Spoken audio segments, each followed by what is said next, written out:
What's going on, man? Welcome back to the basement. I'm Ron, and we got a good one, fellas. We're going to talk about my Dynasty wide receiver rankings fresh off the press. I just got done with them maybe a few days ago. I got done with them over last weekend. They're all updated on the Patreon, patreon.com/Ron Stewart. It'll be down below in the description, be down below in the comments, but I figured I'd hop on YouTube, kind of talk through my thoughts of my top 24 wide receivers, go through the tiers, go through my top 24 rankings, kind of my rationale behind all of that. So again, if you want to see the full versions, all the way, I have like 80 wide receivers ranked, I have like 80 running backs ranked, a bunch of quarterbacks, tight ends. I have my super flex rankings, my flex rankings, so if you want to use those for trading, if you want to use those for startup drafts. Also, on the Patreon, you get all of that Dynasty content, and then you get seasonal content. You get my weekly rankings, my rest of season rankings, my waiver wire articles. I'm telling you, I give an insane amount of value on the Patreon that comes with like a Discord and has like a trade channel and all that good stuff. So make sure you check that out for the boy if you consider yourself a true supporter of the channel. Now, with that being said, we cover fantasy football, we cover dynasty football, all that good stuff on this channel. So if you consider yourself someone that would be interested in that, make sure you go down below, subscribe, leave a like. Let's go. Thirsty, trying to choose. I know I'm pretty cool. My nitty bag. And now we are in the tier. Let me get this cardboard box out of the way. All right, so we are here. We are at the tier list. And let me tell you guys something. I see all the comments asking for, do dynasty videos, all that good stuff, guys. I'm telling you, we're in season. We're doing seasonal content right now. We're going to start doing, we're doing 2 dynasty videos this week. We're going to start ramping it up.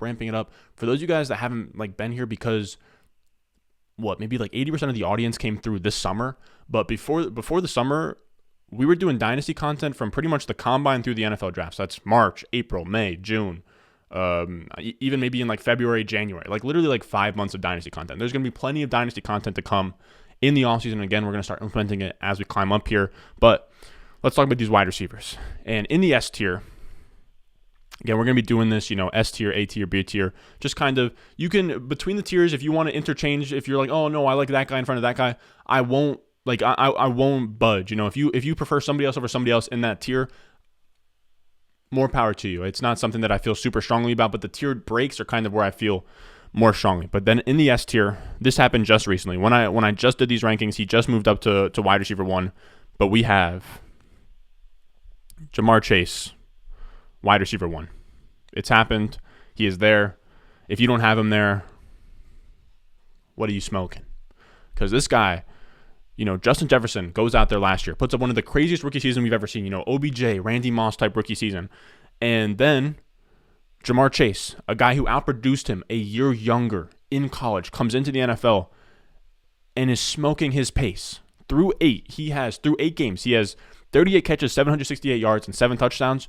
Justin Jefferson in that same span had 34 catches, 627 yards, and 3 touchdowns.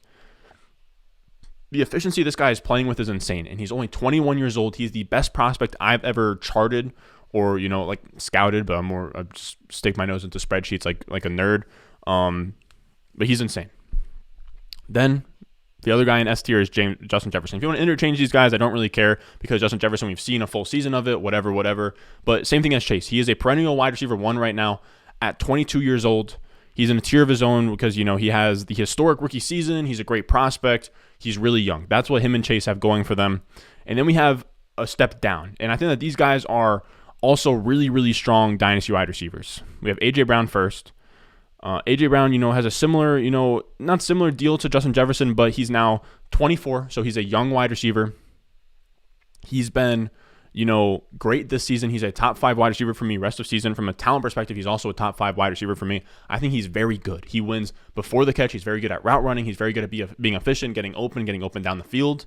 And then he's also really, really good in open space. His yak is really good. So he just wins in all phases. He's a really, really strong wide receiver. And again, top 5 wide receiver rest of season. He's young. He has a top 12 wide receiver season on record. So he gets that respect from me.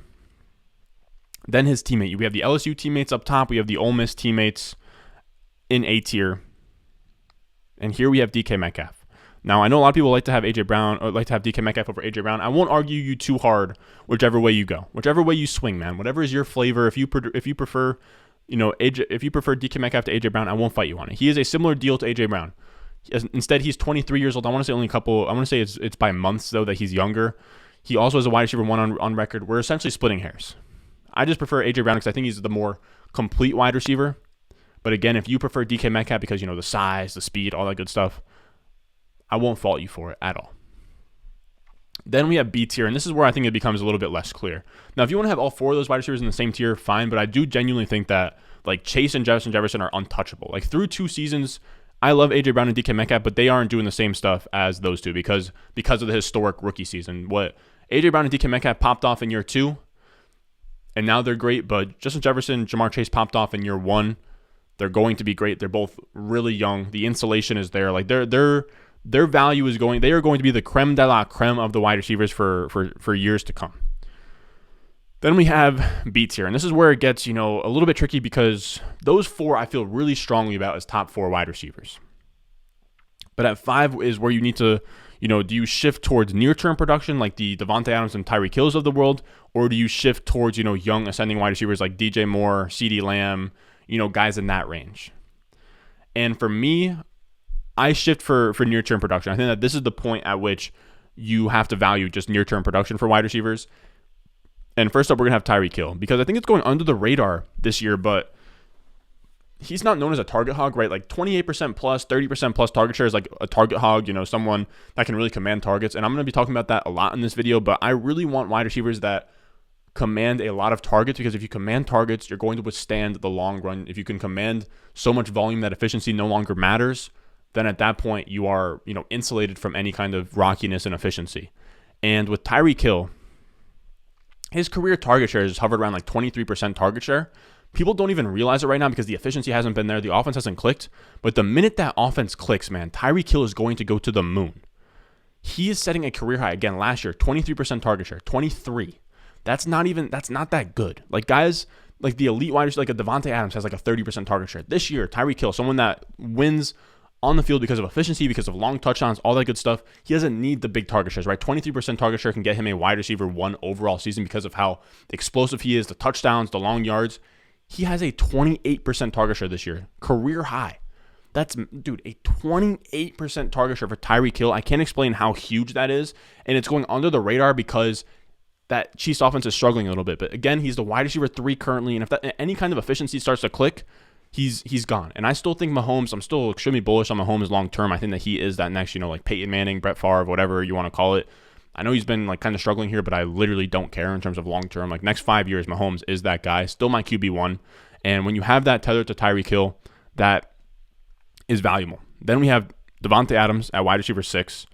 And again, valuing, the production. He's a top 5 wide receiver in the NFL. The problem is that he is at 28, so you're kind of paying for production here. His trade value only declines. He needs to be the wide receiver overall 1 in fantasy, or else he declines down to that DeAndre Hopkins, Michael Thomas area. That's going to happen very soon for him. But I think because he has the target share, all that, it makes sense. And in Dynasty, when we're talking about wide receivers, you want the guys that are averaging 20 plus points per game, like top 3 wide receivers, like Tyreek Hill, Devontae Adams, Cooper Kupp. Those guys, if you can get 19 plus points per game, 20 plus points per game from your wide receiver, that is difference-making production that can compete with running backs. And if not, then at that point, you might as well kind of pay down to guys like, Deontay Johnson, Marquise Brown, guys like Keenan Allen, guys that you can kind of just give you that same production at a lesser cost. And I prefer Tyreek by a hair because I think that he's a year younger. I think the market likes him a little bit more. And then also, he has a little bit more stability at QB. He has Pat Mahomes pretty much for life, whereas Devontae Adams and Aaron Rodgers are both free agents after the season. Then we're going to switch it back to the youth here. This is where I think you get those 2 out of the way. Now you can come back to youth because those 2 guys are undeniable. But now we're at wide receiver 7. We have CeeDee Lamb here. And look, CeeDee Lamb is my wide receiver 7. I know you guys are in the comments are probably going to go crazy about that and say, that's insane. He's my wide receiver 3. He should be in there with AJ Brown and DK Metcalf. Here's the problem, guys. I can't get there. I love the profile coming out. Really strong profile. Broke out as a freshman. Was my wide receiver 1 in his class. I loved him. But here's the thing. With DK Metcalf and AJ Brown, they bursted onto the scene in year 2, posted wide receiver 1 seasons, had really solid target shares. The problem with CeeDee Lamb is that he's only wide receiver 14 on the season. He only has a 22% target share. Again, I want size. I want target share. I want guys that can hold up over the long term. And when you have size and target share and you're playing perceived as an alpha, remember, we're playing a market here. There's a reason why guys like Tyler Lockett and Deontay Johnson and Marquise Brown all get disrespected on the market, is because if you don't have that big alpha profile, then no one wants to put that respect on your name. But in CeeDee Lamb, he doesn't have that big alpha profile. He's not commanding all those kinds of targets.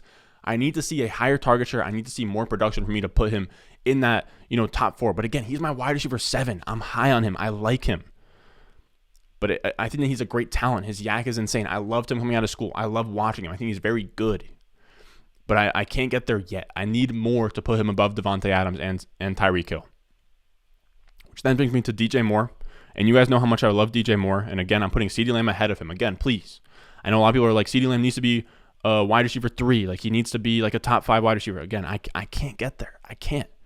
DK Metcalf and A.J. Brown both averaged a higher target share and scored more points per game in their second season. Jamar Chase and Justin Jefferson put up more points per game, more target share in their first season. So don't even tell me you can put CeeDee Lamb in S tier with those guys. If you want to make the case for over A.J. Brown, DK Metcalf, fine. I just can't get there.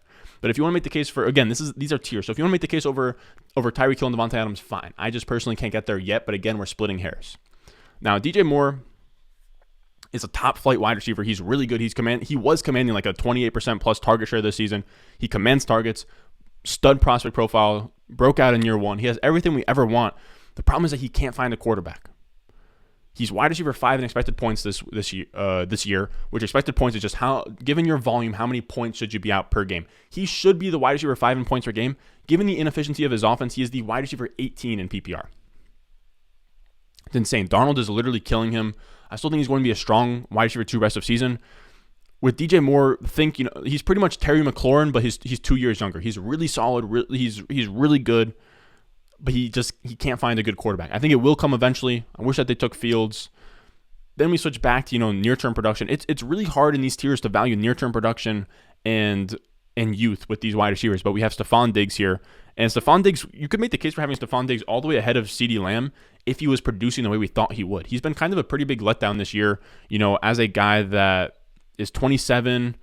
Most of his value comes from near-term production. He's only the wide receiver 13 at this point. And to be honest with you, he only has that one season last year of being like a top 3 type wide receiver. He's never been viewed in that light before. And the longer that he disappoints, the more that wears off and the market starts to, get a little bit skeptical here. I still love him. I think that things will kick up with Josh Allen. Just it needs to happen soon, or else he has to move down. But I still do think that he's really talented. He's a great route runner. He commands targets. Things just haven't been, what the hell? Things just haven't been great for him this year, which then brings us to C tier. In C tier, we're going to talk about Terry McLaurin. Where is he at?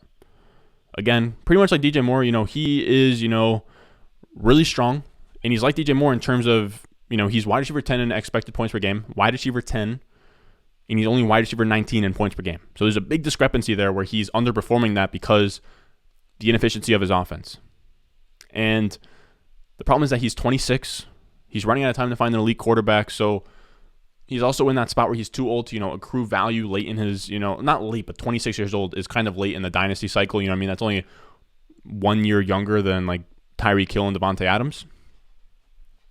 Which then brings us to Chris Godwin. And the whole, this whole tier is essentially just, fringe wide receiver ones in the prime of their career. Chris Godwin, 25 years old. He's the wide receiver 8 on the season.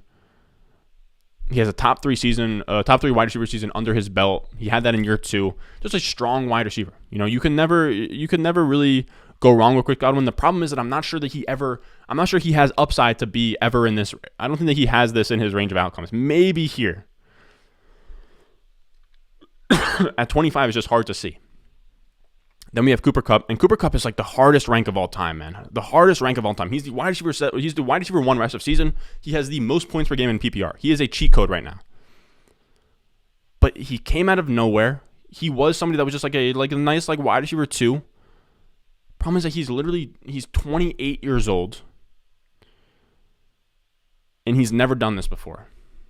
But he's commanding a 30% target share. He has Matthew Stafford and Sean McVay going forward. So this is where I have him. This is where I'm comfortable having Cooper Kupp. The problem is that as soon as this season ends, his value tanks, man. His value will tank after the season ends. He'll probably go down to, wide receiver 18, 19. I don't know.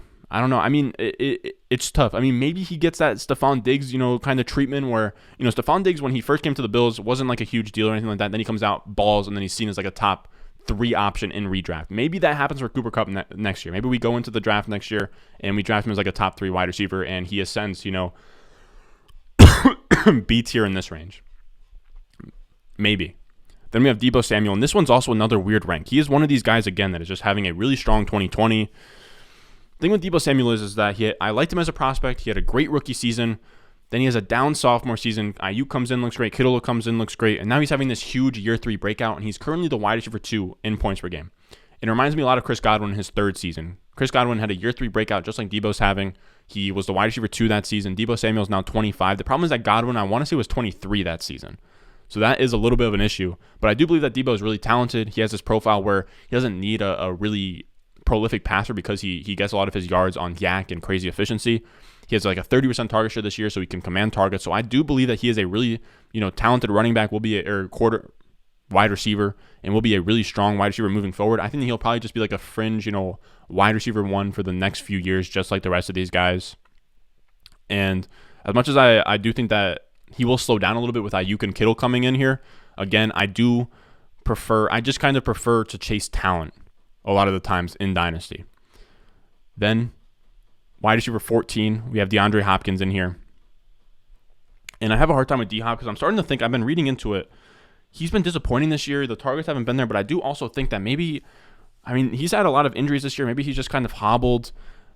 The problem is that he is one of the only wide receivers in this entire list that has like top 5 league-winning type upside, can give you 20-plus points per game. And that's huge in fantasy football. There's not a lot of wide receivers that can do that. Again, if you want to just, if you want a wide receiver 2, you can go buy for the cheap Adam Thielen, Tyler Lockett, Keenan Allen, Amari Cooper. So why would you pay up for,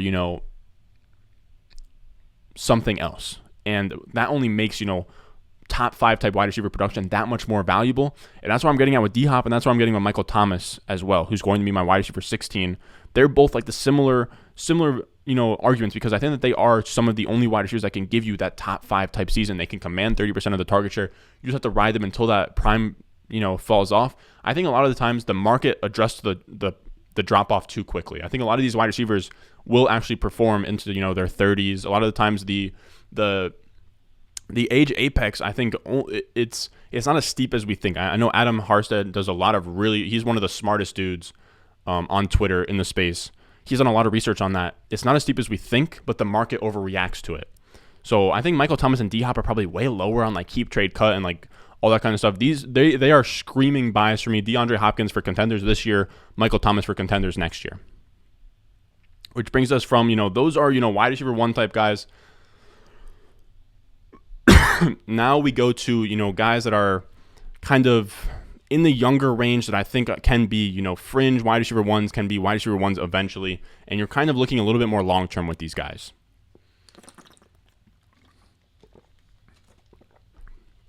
And the first guy I have here at wide receiver 16, T. Higgins. I love me some T. Higgins. T. Higgins, great prospect, great rookie season. He's commanding targets next to Jamar Chase. He's tethered to Joe Burrow till the end of time. He's a firm wide receiver 2 rest of season for me this year. And he's so young. He's like 22, 23 years old. I do believe that he will be a wide receiver 1 in due time, whether that's, with Jamar Chase, without Jamar Chase. I buy talent because situations can change so quick. Jamar Chase can get hurt. He can get traded. T. Higgins can get traded. These guys, they could ship off Tyler Boyd after the season, and the two of them can perform, in a situation like Antonio Brown, Juju Smith-Schuster, if they're that good. I just want to chase talent. I'll figure out everything else later. T. Higgins is early enough in his career for me not to care that much about his situation. Then we have Deontay Johnson, who just gets disrespected in Dynasty. I'm starting to try not to disrespect him. I've been moving him up aggressively. This is as high as I could get him. Wide receiver 17. He is wide receiver 6 in expected points per game this year. I expect him to be a wide receiver 1 rest of season. He is a guy where if you don't pay up for DeAndre Hopkins, Michael Thomas, or you can't buy them low, I like Deontay Johnson as another guy that you can kind of buy. I don't think that his price is going to be wide receiver 17. It might be now because he's been so good. But he commands targets. And if you command targets, you're really good at football. The problem for him is that there's not a lot of future value. He only really gives you production in the near term. For dynasty assets, you get there's 2 halves of their value. One is just value production right now, how many fantasy points they're giving your football team. The second is their future, their perceived value, all that stuff on the market. He doesn't have a ton of that because he's already 25. He's going to be 20. So he is literally the same age as Chris Godwin. He's already 25. So the problem is that now, he doesn't have a ton of room to kind of like balloon in value. Like he'll never be in B tier Deontay Johnson. He'll never be there. The market will never get there on Deontay Johnson, but he will give you, wide receiver 1 type seasons. And another guy in that same mold, that's a lot of these guys in this tier, is Marquise Brown. He's wide receiver 9 in expected points per game this year. He's wide receiver 7 in points per game. He's 24 years old, producing a wide receiver 1 season. He was drafted as the first wide receiver in his class. And I'm not saying that I'm not guilty of this. I prefer the alpha wide receivers. I like the bigger wide receivers. I said that earlier. But he's already kind of proved that he can command the big target share. He can command the volume. The thing is that the market will never push him up. The market will never push Marquise Brown up to here. He'll never be there. Because he's too small. He's a one-dimensional deep threat. The thing is, though, unless you have like a Cooper Kupp season. You have a Cooper Kupp season when you come out here and put up like 26 points per game, fine. Then you're undeniable. But barring that, he can't. And that's why I also include a guy like Chase Claypool in this tier, because Chase Claypool has that upside. He has the alpha DK Metcalf type build where he's 6'4", 238 pounds, 4'4", and I didn't love him coming out of school, but he had a really strong rookie year that tells me that eventually he could become, he has the upside to be here. If he ripped off, a stretch of games, either the end of this season or next season, and he has like a year 3 breakout, he could easily be up here. He could easily be here, Chase Claypool. So I really do like his upside. I think that he is really talented. I think that his production right now is more a product of Ben Roethlisberger being bad than it is, a indicator of what his talent level is. And then the last wide receiver in this tier, I'm finally putting respect on his name, Slim Reaper. Now I had him as my wide receiver 7 in this class. I didn't like him at all. I'll admit, I'll take my semi L on him because Devonta Smith, I think he's played great. He can separate well. He's commanding a 23.6% target share while also having the 8th highest ADOT in the league with a thrower like Jalen Hurts. Now, I don't love the slander that Jalen Hurts gets, but he isn't notoriously a great downfield thrower. So if his ADOT is like 14 yards plus, if your ADOT is 14 yards plus and you're still demanding a ton of targets and you're producing, he looked great last week. He's a smooth route runner. I like him as, a fringe top 24 type guy. With his size, I don't know if he'll ever get, to here, but we're running out of guys that could get there. Unless we're talking just like, Hail Mary plays. Now, moving on to E tier, we're essentially talking about like fringe wide receiver 1s here and then some upside throws. So the first one here is like Keenan Allen, right? So Keenan Allen, wide receiver 21. Cheap fringe wide receiver 1. He's the wide receiver 7 expected points per game. He's also in that same breath as a D-Hop, Michael Thomas for me, but he is, 29 years old. He's never had, a top 5 season. He's had a top 5 season, but not as recently as them where they, a 20 points per game plus season. But, he's tethered to Justin Herbert. He's a nice fringe wide receiver 1 for contenders. He fits that mold. And another guy that fits that kind of mold, Mike Evans. He just won't stop putting up 1,000-yard seasons. He's always, he's always a great bet to be a producer, even though I don't love him.